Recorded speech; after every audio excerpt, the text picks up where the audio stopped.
வணக்கம் நண்பா. வாங்க இப்போ நம்ம என்ன செய்ய போறோம்னா, எங்கள் வீட்டு குட்டீஸ்க்கு இட்லியும் பருப்பு சாம்பாரும் பிடிக்கல. அதனால இப்போ நம்ம என்ன சமைக்க போகிறோம் அப்படின்னு பார்த்தீங்கன்னா, அவனுக்கு பிடிச்ச இந்த பொடி இட்லி, மசாலா பொடி இட்லி. ஸோ அதுக்கு தேவையான திங்ஸ் கடுகு, உளுந்து, தென் ஆனியன், சாப் பண்ண ஆனியன், கட் பண்ண இட்லி, கொஞ்சம் கறி லீஃப் அண்ட் நானே அரைச்ச கம ருசியான பொடி, இட்லி பொடி சூப்பராக இருக்கும். நான் இதுக்கான வீடியோவை நெக்ஸ்ட் வீடியோவில் போடுறேன். இதை பாருங்களேன், என்ன அழகாக சமைக்கிறேன். இந்த ஆனியன் கொஞ்சம் லைட்டாக வதங்கினா போதும் ஃப்ரெண்ட்ஸ். அதாவது எப்படி வதங்கணும்னு பார்த்தீங்கன்னா, கண்ணாடி பதமாக வதங்கணும். வெயிட். ஸோ பாருங்கள், இது கொஞ்சம் லைட்டாக சாட்டே பண்ணும்போது கொஞ்சமாக சால்ட், பிகாஸ் இதில் நம்மளோட இட்லி பொடியிலையும் சால்ட் இருக்கும். ஸோ அதை பார்த்து நீங்கள் ஆட் பண்ணிக்கோங்க. சால்ட்டு போட்டுட்டு சாட்டே அடித்து இன்னும் கொஞ்சம் லைட்டாக சாட்டே பண்ணிக்கோங்க.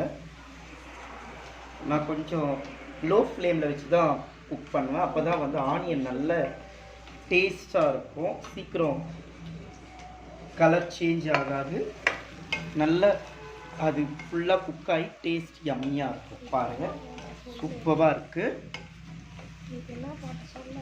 கறி லீஃப்ஸ் ஆட் பண்ணியிருக்கேங்க. தென் இந்த பாருங்கள், ஆனியன் ரெடியாக இருக்குது.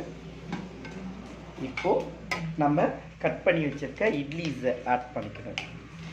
இட்லிஸை ஆட் பண்ணிவிட்டு அதோட அந்த பொடியை கொஞ்சம் மேலே போட்டுக்கணும். பாருங்கள், இட்லிலையும் சால்ட் இருக்குது அண்ட் இட்லி பொடியிலையும் சால்ட் இருக்குது.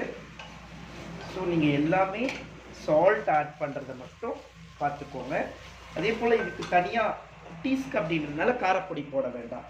இதை பாருங்கள், அழகாக நான் ஆல்ரெடி சொல்லியிருப்பேன், எல்லாமே எனக்கு கை தான். இந்த ஸ்பூனில் போடுறது அதெல்லாம் நான் பண்ண மாட்டேன். கை மனம், என்னோட கை தான் எனக்கு மெஷர்மெண்ட் கரெக்டாக பர்ஃபெக்டாக இருக்கும். எங்கள் வீட்டு இட்லி பொடியில், இட்லி மிளகா பொடியிலையும் மிளகா கம்மியாக இருக்கும், காரம் கம்மியாக தான் இருக்கும். பிகாஸ் குழந்தைங்க சாப்பிட்றது அப்படின்றதுனால. எங்கள் வீட்டு குட்டீஸ் அரிபாலாவுக்கு காரம் பிடிக்காது. அதனால் ஈவன் எனக்கே காரம் பிடிக்காது. நானே காரம் சாப்பிட மாட்டேன். ரெடி, ஜஸ்ட் 5 minutes தான் ஃப்ரெண்ட்ஸ். இப்போ பாருங்கள், இந்த கறி துணி எடுத்துக்கிட்டேன்.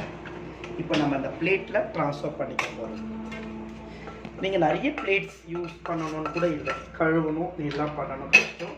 பாருங்கள் ஃப்ரெண்ட்ஸ், இப்போ அரிபாலா சூடாக சாப்பிட போகிறோம். இப்போ நான் ஒரு பீஸ் சாப்பிட்டு டேஸ்ட் சொல்கிறேன். Wow, yummy friends.